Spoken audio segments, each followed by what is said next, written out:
धर्म संस्थापनार्थाय संभवामि युगे युगे। ಹಾಯ್ ಫ್ರೆಂಡ್ಸ್, ಹೇಗಿದ್ದೀರಾ? ಇವತ್ತಿನ ಅದ್ಭುತ ವಿಡಿಯೋಗೆ ನಿಮ್ಮೆಲ್ಲರಿಗೂ ಆತ್ಮೀಯ ಸ್ವಾಗತ. ಸ್ನೇಹಿತರೆ, ಒಂದಲ್ಲ ಎರಡಲ್ಲ ಸುಮಾರು 250 ವರ್ಷಗಳಿಂದ ಮುಚ್ಚಿರುವ ಒಂದು ರಹಸ್ಯವಾದ ದೇವಸ್ಥಾನದ ಬಾಗಿಲನ್ನು ತೆರೆದಾಗ ಏನಾಯಿತು? ಇಂತಹ ಒಂದು ದೇವಸ್ಥಾನವನ್ನ ಮಹಾ ಕುಂಭಮೇಳದ ಸಮಯದಲ್ಲಿ ತೆರೆದಾಗ ಏನಾಯಿತು ಎಂದು ತಿಳಿದುಕೊಂಡರೆ ನೀವು ಕೂಡ ಆಶ್ಚರ್ಯರಾಗುತ್ತೀರಾ. ಪ್ರಯಾಗ್ರಾಜ್ನಲ್ಲಿ ನಡೆಯುತ್ತಿರುವ ಕುಂಭಮೇಳ 144 ವರ್ಷಗಳ ನಂತರ ಬಂದಿದೆ. ಈ ಮಹಾ ಕುಂಭಮೇಳದ ಸಮಯದಲ್ಲಿ ಯಾರು ಗಂಗಾ ಸಂಗಮದಲ್ಲಿ ಪುಣ್ಯ ಸ್ನಾನವನ್ನ ಮಾಡುತ್ತಾರೋ ಅವರ ಪಾಪಗಳೆಲ್ಲವೂ ಕೂಡ ತೊಲಗಿ ಹೋಗುತ್ತವೆ.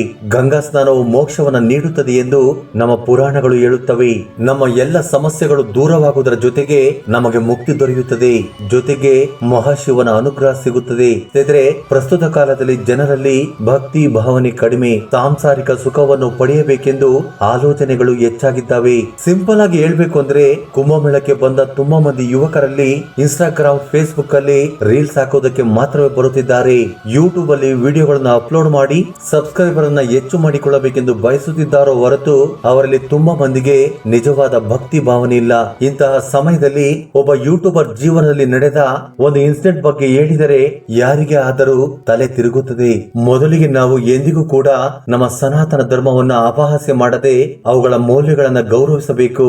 ನಮ್ಮ ಶಾಸ್ತ್ರಗಳಲ್ಲಿ ಬರೆದಿರುವುದನ್ನ ಬದಲಾಯಿಸುವುದಕ್ಕೆ ಸಾಧ್ಯವಿಲ್ಲ ಎಂಬುದು 100ಕ್ಕೆ 100 ಸತ್ಯ. ಈಗ ನಡೆದಿರುವ ಈ ಒಂದು ಘಟನೆ ಇದಕ್ಕೆ ನಿದರ್ಶನ ಎಂದು ಹೇಳಬಹುದು. ಡೆಲ್ಲಿಗೆ ಸೇರಿದ ಒಬ್ಬ ಯೂಟ್ಯೂಬರ್ ಮಹಾ ಕುಂಭಮೇಳಕ್ಕೆ ಹೋದನು.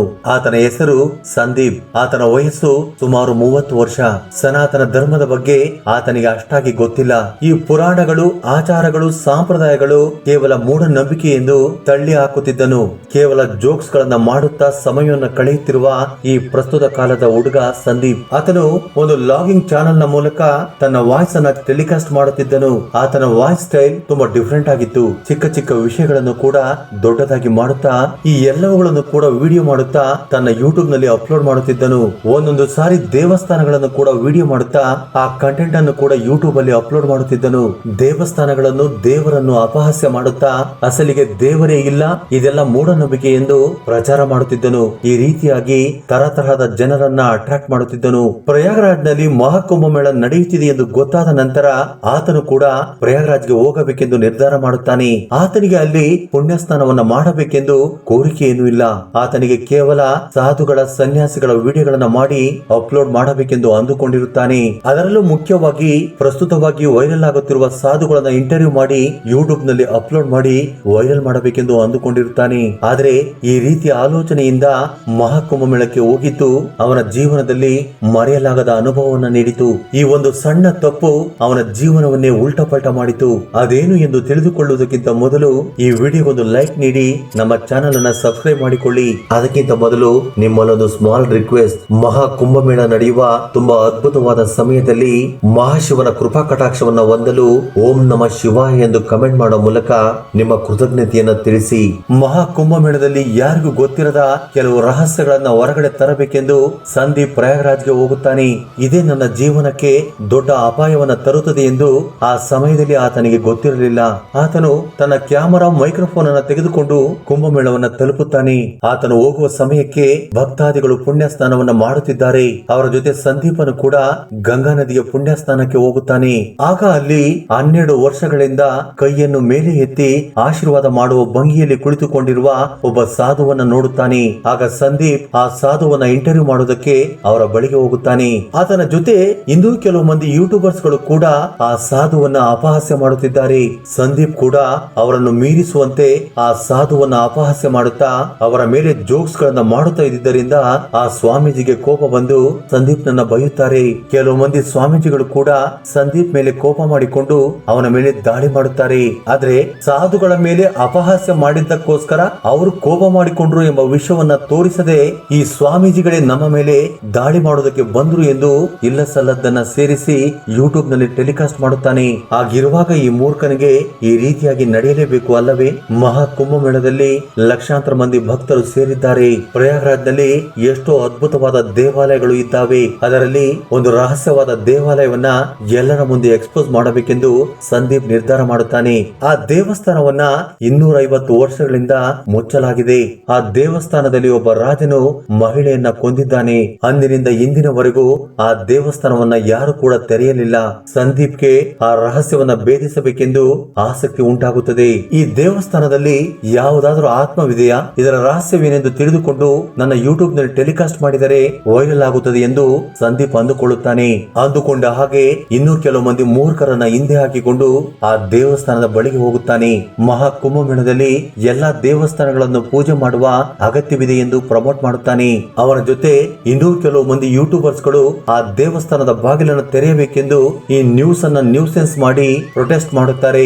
ಆಗ ಪೊಲೀಸ್ನವರು ಅಲ್ಲಿಗೆ ಬಂದು ಸೇರಿಕೊಂಡಾಗ ಈ ಘಟನೆ ಕೈ ತಪ್ಪುತ್ತದೆ. ಇದಕ್ಕೆ ಅಲ್ಲಿದ್ದ ಸಾಧುಗಳು, ಬಾಬಾಗಳು ಈ ದೇವಸ್ಥಾನದ ಬಾಗಿಲನ್ನ ತೆರೆಯಬೇಡಿ ಎಂದು ಎಷ್ಟೇ ಹೇಳಿದರೂ ಕೂಡ ಅವರ ಮಾತನ್ನು ಕೇಳದೆ ಅಲ್ಲಿದ್ದ ಮೂರ್ಖರ ಗುಂಪು ಆ ದೇವಸ್ಥಾನದ ಬಾಗಿಲನ್ನ ತೆರೆಯುವಂತೆ ಮಾಡುತ್ತಾರೆ.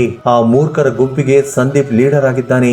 ಅವರೆಲ್ಲರನ್ನು ಸಂದೀಪ್ ಉರಿದುಂಬಿಸಿದ್ದರಿಂದ 250 ವರ್ಷಗಳಿಂದ ಮುಚ್ಚಿದ್ದ ಆ ದೇವಸ್ಥಾನವನ್ನ ತೆರೆಯಬೇಕಾಗುತ್ತದೆ. ಆದರೆ ಆ ನಂತರ ದೇವಸ್ಥಾನಕ್ಕೆ ಹೋದ ಎಲ್ಲರೂ ಕೂಡ ಶಾಕ್ ಆಗಿ ಹೋಗುತ್ತಾರೆ. ಏಕೆಂದ್ರೆ ಆ ದೇವಸ್ಥಾನ 250 ವರ್ಷಗಳಿಂದ ಮುಚ್ಚಿದ್ದರೂ ಕೂಡ ತುಂಬಾ ಶುಭ್ರವಾಗಿ ಈಗ ಅಲಂಕಾರ ಮಾಡಿದಂತೆ ಇದೆ. ಆ ದೇವಸ್ಥಾನದಲ್ಲಿರುವ ಶಿವಲಿಂಗವನ್ನ ನೋಡಿದರೆ ಆ ಶಿವಲಿಂಗಕ್ಕೆ ಯಾರೋ ಪ್ರತಿದಿನ ಅಭಿಷೇಕವನ್ನ ಮಾಡುತ್ತಿರುವಂತೆ ಕಂಗೊಳಿಸುತ್ತಿದೆ. ಅಷ್ಟೇ ಅಲ್ಲದೆ ಆ ದೇವಸ್ಥಾನವು ಕೂಡ ತುಂಬಾ ಶುಭ್ರವಾಗಿ ಪ್ರತಿದಿನ ಯಾರೋ ಅಲಂಕರಿಸಿ ಹೋಗುತ್ತಿರುವಂತೆ ಕಾಣಿಸುತ್ತಿದೆ. ದೇವಸ್ಥಾನವು ಸುಗಂಧದ ಪರಿಮಾಣದಿಂದ ತುಂಬಿಕೊಂಡಿದೆ. ಇವೆಲ್ಲವನ್ನು ನೋಡಿ ಅಲ್ಲಿದ್ದವರು ಆಶ್ಚರ್ಯಗೊಳ್ಳುತ್ತಾರೆ. ಆ ದೇವಸ್ಥಾನವನ್ನು ವಿಡಿಯೋ ಮಾಡಿದ ನಂತರ ಸಂದೀಪ್ ಆ ವಿಡಿಯೋವನ್ನ ಯೂಟ್ಯೂಬ್ ಅಲ್ಲಿ ಅಪ್ಲೋಡ್ ಮಾಡಿ ತುಂಬಾ ಸಂತೋಷ ಪಡುತ್ತಾನೆ. ಇನ್ನು ಮುಂದೆ ನನ್ನ ಲೈಫ್ ಚೇಂಜ್ ಆಗುತ್ತೆ ಅಂತೇಳಿ ತುಂಬಾ ಸಂತೋಷ ಪಡುತ್ತಿದ್ದಾನೆ. ಆ ದಿನ ದೇವಸ್ಥಾನದ ಬಾಗಿಲನ್ನು ತೆರೆದ ನಂತರ ಎಲ್ಲರೂ ಅವರವರ ಶಿಬಿರಕ್ಕೆ ಹೊರಟು ಹೋಗುತ್ತಾರೆ.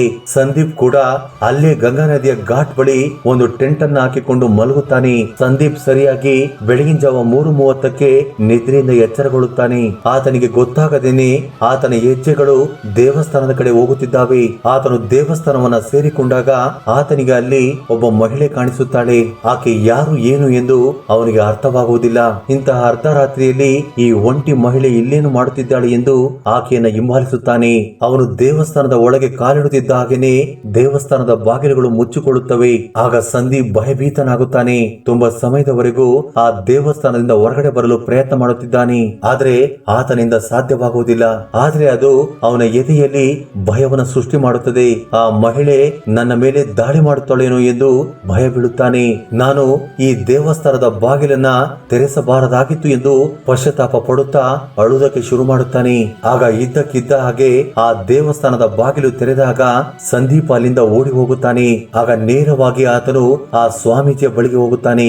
ಆಗ ಸಂದೀಪ್ ಭಯ ಬೀಳುತ್ತಾ ಕಣ್ಣೀರನ್ನು ಹಾಕುತ್ತಾ ಆ ಸ್ವಾಮೀಜಿಯ ಪಾದವನ್ನು ಹಿಡಿದುಕೊಂಡು ನಡೆದೆಲ್ಲವನ್ನು ಕೂಡ ವಿವರಿಸುತ್ತಾನೆ. ಆಗ ಸ್ವಾಮೀಜಿ ಜೋರಾಗಿ ನಗುವುದಕ್ಕೆ ಶುರು ಮಾಡುತ್ತಾರೆ. ಮಗುವೆ, ಇದೆಲ್ಲ ಈಶ್ವರನ ಮಾಯೆ. ಇದು ಕೇವಲ ನೀನು ನಿಮಿತ್ತ ಮಾತ್ರ. ಆ ದೇವಸ್ಥಾನದ ಹಿಂದಿರುವ ರಹಸ್ಯವನ್ನ ಹೇಳುತ್ತೇನೆ ಕೇಳು. ಆ ಸ್ವಾಮೀಜಿ ಆ ದೇವಸ್ಥಾನದ ಕಥೆಯನ್ನು ಹೇಳುವುದಕ್ಕೆ ಶುರು ಮಾಡುತ್ತಾರೆ. ನಮ್ಮ ದೇಶದಲ್ಲಿ 250 ವರ್ಷಗಳ ಹಿಂದೆ ಸಂಪ್ರದಾಯದ ವ್ಯವಸ್ಥೆಗಳು ತುಂಬಾ ಕಠಿಣವಾಗಿದ್ದವು. ಕೆಳ ಜಾತಿಗೆ ಸೇರಿದವರನ್ನ ದೇವಸ್ಥಾನದ ಒಳಗೆ ಬಿಟ್ಟುಕೊಳ್ಳುತ್ತಿರಲಿಲ್ಲ. ಅಂತಹ ಒಂದು ಸಮಯದಲ್ಲಿ ಒಬ್ಬ ಶಿವ ಭಕ್ತಳು ದೇವಸ್ಥಾನದ ಒಳಗೆ ಪ್ರವೇಶ ಮಾಡುತ್ತಾಳೆ. ಆಕೆ ತುಂಬಾ ದೊಡ್ಡ ಅಪರಾಧವನ್ನ ಮಾಡಿದ್ದಾಳೆ ಎಂದು ದೇವಸ್ಥಾನದ ಪೂಜಾರಿಯ ಜೊತೆ ಊರಿನ ಗ್ರಾಮಸ್ಥರು ಸೇರಿಕೊಂಡು ರಾಜನ ಬಳಿ ದೂರು ನೀಡುತ್ತಾರೆ. ಆಗ ರಾಜನು ಅದೇ ದೇವಸ್ಥಾನದಲ್ಲಿ ಆ ಮಹಿಳೆಗೆ ಮರಣ ಶಿಕ್ಷೆಯನ್ನು ನೀಡುತ್ತಾರೆ. ಆಕೆ ಮರಣ ಹೊಂದಿದ ನಂತರ ಆ ದೇವಸ್ಥಾನದಲ್ಲಿ ಚಿತ್ರ ವಿಚಿತ್ರವಾದ ಘಟನೆಗಳು ನಡೆಯುವುದಕ್ಕೆ ಶುರುವಾಗುತ್ತವೆ. ಆ ದೇವಸ್ಥಾನದ ಪೂಜಾರಿಯ ಮೇಲೆ ಒಂದು ದೊಡ್ಡ ಗಂಟೆ ಬಿದ್ದು ಸತ್ತು ಹೋಗುತ್ತಾನೆ. ಊರಿನ ದೊಡ್ಡವರು ಕೂಡ ಯಾವುದೋ ಒಂದು ಪ್ರಮಾದದಿಂದ ಸತ್ತು ಹೋಗುತ್ತಾರೆ. ರಾಜನು ಕೂಡ ಅದೇ ರಾತ್ರಿ ಎದೆ ನೋವಿನಿಂದ ಸತ್ತು ಹೋಗುತ್ತಾನೆ. ಈ ರೀತಿಯಾಗಿ ಆ ಮಹಿಳೆಯ ಸಾವಿಗೆ ಕಾರಣವಾಗಿರುವ ಪ್ರತಿಯೊಬ್ಬರು ಯಾವುದೋ ಒಂದು ರೀತಿ ಸತ್ತು ಹೋಗಿದ್ದರಿಂದ ಅಲ್ಲಿನ ಜನರು ಭಯ ಬಿದ್ದು ಆ ದೇವಸ್ಥಾನವನ್ನ ಮುಚ್ಚುತ್ತಾರೆ. ಆದರೆ ಮಹಾ ಕುಂಭಮೇಳದ ಸಮಯದಲ್ಲಿ ಪಾಪಾತ್ಮರ ಜೊತೆ ಆತ್ಮಗಳು, ಪ್ರೇತಾತ್ಮಗಳು ಮುಕ್ತಿಯನ್ನ ಪಡೆದುಕೊಳ್ಳೋದಕ್ಕೋಸ್ಕರ ಗಂಗಾ ಪುಣ್ಯ ಸ್ನಾನಕ್ಕೆ ಬರುತ್ತಿರುತ್ತವೆ. ಆದ್ದರಿಂದ ಆ ದೇವಸ್ಥಾನದಲ್ಲಿ ಬಂದಿಯಾಗಿರುವ ಮಹಿಳೆಗೆ ಮೋಕ್ಷವು ಸಿಗಬೇಕು, ಆಕೆಯ ಆತ್ಮಕ್ಕೆ ಶಾಂತಿ ಸಿಗಬೇಕೆಂದು ಮಹಾಶಿವನು ನಿನ್ನನ್ನು ಇಲ್ಲಿಗೆ ಕರೆಸಿರುತ್ತಾರೆ. ಇದೆಲ್ಲವೂ ಶಿವನ ಲೀಲೆ. ನೀನೇನು ಭಯ ಬೀಳಬೇಡ. ಆದ್ರೆ ಇನ್ನು ಮುಂದೆ ಆದರೂ ಸನಾತನ ಧರ್ಮವನ್ನು ಅಪಹಾಸ್ಯ ಮಾಡದೆ ಶಿವನಲ್ಲಿ ನಂಬಿಕೆ ಇಟ್ಟು ಆ ಶಿವನಲ್ಲಿ ಶರಣಾಗು ಎಂದು ಆ ಸ್ವಾಮೀಜಿ ಸಂದೀಪನಿಗೆ ಬೋಧನೆಯನ್ನ ಮಾಡುತ್ತಾರೆ. ಈ ರೀತಿಯಾಗಿ ಸಂದೀಪ್ನ ಜೀವನದಲ್ಲಿ ಮರೆಯಲಾಗದ ಅನುಭೂತಿ ಉಂಟಾಗುತ್ತದೆ. ಆ ನಂತರ ಆತನು ಶ್ರದ್ಧಾ ಭಕ್ತಿಯಿಂದ ಎಲ್ಲರನ್ನು ಗೌರವಿಸುತ್ತಾ ಒಳ್ಳೆಯ ವ್ಯಕ್ತಿಯಾಗಿ ಜೀವಿಸುವುದಕ್ಕೆ ಶುರು ಮಾಡುತ್ತಾನೆ. ಸ್ನೇಹಿತರೆ, ಈ ವಿಡಿಯೋ ಬಗ್ಗೆ ನಿಮ್ಮ ಅಭಿಪ್ರಾಯ ಅನಿಸಿಕೆಗಳನ್ನ ಕಮೆಂಟ್ ಬಾಕ್ಸ್ ಅಲ್ಲಿ ಕಮೆಂಟ್ ಮಾಡಿ. ಹಾಗೆ ಈ ವಿಡಿಯೋ ನಿಮ್ಗೆ ಇಷ್ಟವಾಗಿದ್ದರೆ ದಯವಿಟ್ಟು ಲೈಕ್ ನೀಡುವುದನ್ನು ಮರೆಯಬೇಡಿ. ಜೈ ಶ್ರೀ ಕೃಷ್ಣ ವಾಸುದೇವ. ಧನ್ಯವಾದಗಳು.